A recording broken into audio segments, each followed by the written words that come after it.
untangle hate like knotted shoelaces, persistently tending to one tangle at a time.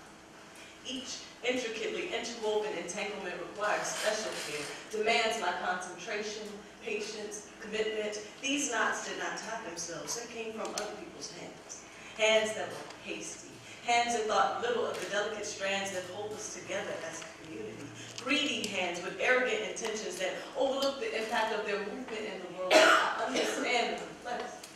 But understanding doesn't relieve the strain and cramping of the task as each issue unravels. Another underlying difficulty is discovered, reminding me how hard this work is. I do not give up. I work meticulously, transparently, deliberately, providing mirrors so others can inspect themselves, removing barriers inhibiting us from seeing each other, looking into my own eyes for resistance. I listen to the stories. How she was called trailer trash growing up, and now she overspends her credit card so she can figure it. How anger is as constant a companion for him as the number of times that his brown body provokes white women to clutch their purses and cross to the other side of the street.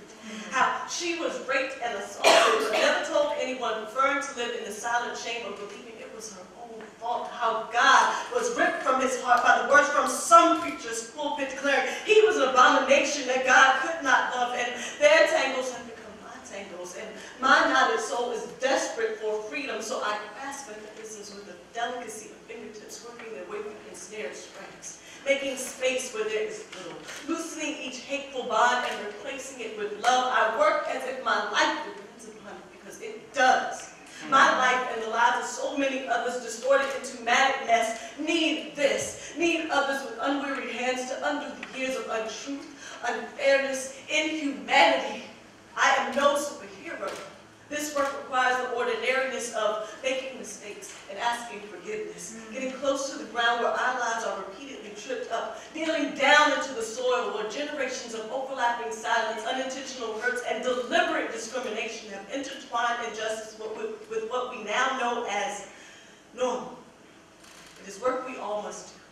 But it is work we will not do as long as we are comfortable. So I pray your feet like mine were weary, blistered, and bruised by the status quo. That you feel the painful binding cords of bigotry and that it takes your breath away. That the sight of the bright red burns of bias on your loved ones and friends stops the steady beat of your heart for just 1 second.